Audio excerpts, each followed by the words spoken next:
एक साहब का सवाल है, इस्लाम में बांदियों का जो रिवाज था क्या वो अभी भी जारी है? इस्लाम पर जहाँ लोग बहुत से एतराज़ करते हैं उनमें यह भी एक एतराज़ है कि इस्लाम में ग़ुलाम बांदी बनाने का तस्वुर है।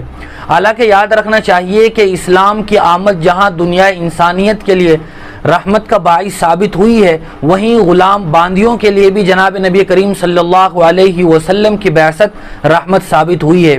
ज़माने जाहिलियत में ग़ुलाम बांदी बनाने के बहुत सारे तरीक़े राइज थे। नंबर एक, ज़माने जाहिलियत में लोग किसी दूसरी कौम पर या किसी दूसरे मुल्क पर हमला करते तो उनके जो लोग कैदी बनकर आते उनको लड़ने वालों के दरमियान तकसीम कर दिया जाता था और वो उनको ग़ुलाम बांदी बना लिया करते थे और फिर वो मरते दम तक उनके ग़ुलाम बांदी रहा करते थे। दूसरा तरीक़ा ये भी था कि अगर कोई आदमी दूसरे को कर्ज़ देता और उसके लिए कर्ज़ चुकाने की ताकत न होती तो बदले में उसी आदमी को, अगर वो खातून होती तो बांदी बना लिया जाता था, मर्द होता तो ग़ुलाम बना लिया जाता था। एक तरीक़ा ये भी राइज था कि जब वो आपस में जुआ सट्टा खेलते थे तो जो आदमी हार जाता था इस तरह की शर्त रखी जाती थी कि जो आदमी हारेगा उसे ग़ुलाम बना लिया जाएगा, तो जो हारता था वो शर्त की वजह से उसी आदमी का ग़ुलाम बन जाया करता था। इसी तरह ये भी एक तरीक़ा राइज था कि जब कोई आदमी किसी के ख़िलाफ़ कोई जुर्म करता तो जुर्म की पादाश और बदले में उस आदमी को ग़ुलाम और अगर ख़ातून होती तो बांदी बना लिया जाता था। लेकिन जब मज़हब इस्लाम आया तो इस्लाम ने इन तमाम तर तरीक़ों को नाजायज़ करार दिया और एक तरीक़ा मुसलमानों के दरमियान बाकी रहा कि जब मुसलमान किसी दूसरे मुल्क के साथ जिहाद करते तो जो वहाँ के कैदी आते थे उनको मुसलमान गाजियों के दरमियान तकसीम कर दिया जाता था। लेकिन ऐसा नहीं था कि अब वो हमेशा ही ग़ुलाम या बांदी रहते थे, बल्कि हुज़ूर अकरम सल्लल्लाहु अलैहि वसल्लम ने ग़ुलाम और बांदियों को आज़ाद करने के बहुत सारे फ़ज़ाइल सुनाए और सहाबा इकराम ने न जाने कितने ग़ुलाम और बांदियों को आज़ाद किया। हज़रत अबू बकर रज़ी अल्लाह ताला अन्हु, हज़रत उस्मान, इन तमाम तर सहाबा के बारे में आता है कि इन्होंने न जाने कितने ग़ुलाम बांदियों को आज़ाद किया। हज़रत उस्मान रज़ी अल्लाह ताला अन्हु का ये मामूल था कि वो हर जुमा को ग़ुलाम आज़ाद किया करते थे।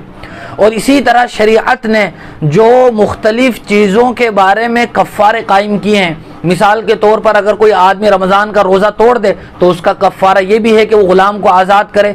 इस तरह मुख्तलिफ़ चीज़ों के बारे में जो कफ़ारे इस्लाम में राइज हैं उनमें ग़ुलाम को आज़ाद करना भी कफ़ारे में दाखिल है और मकसद यही है कि मुख्तलिफ़ तरीक़ों, हीलों और बहानों से ये लोग आज़ाद हो जाएँ। और इसलिए भी उन ग़ुलाम बांदियों को मुसलमान गाजियों के दरमियान तकसीम किया जाता था ताकि इनके रहने सहने और खाने पीने का इंतज़ाम हो सके।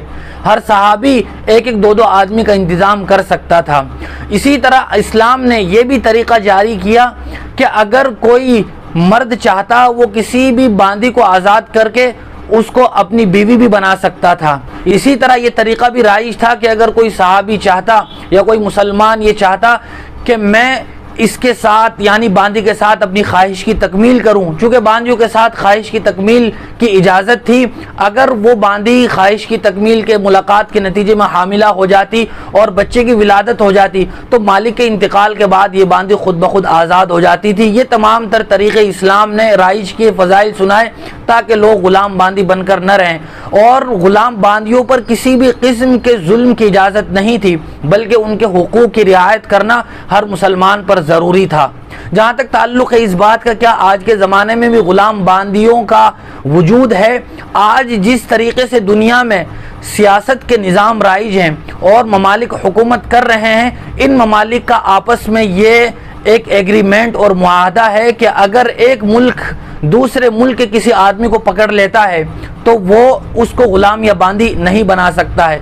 कैदी तो वो होगा लेकिन उनको ग़ुलाम बांदी नहीं बनाया जा सकता। लिहाजा आज के ज़माने में ग़ुलाम बांदी का कोई तसव्वुर नहीं है। और घरों पर जो खादिमाएँ काम करती हैं बहुत सारे लोग उन्हीं को ही बांदिया समझते हैं, हालांकि याद रखना चाहिए कि वो खादिमाएँ हैं, नौकरानियाँ हैं, मुलाजिमाँ हैं, वो इस्लामी तसव्वुर के लिहाज से बांदियाँ हरगिज़ नहीं है। बहुत शुक्रिया मुझसे आपका इस तरह की शरई मसाइल की जानकारी के लिए। आप हमारे दारिया अरकम यूट्यूब चैनल को सब्सक्राइब करें, लाइक करें, शेयर करें और इसी तरह अपने सवालात हम तक पहुँचाते रहें। जज़ाकल्लाह।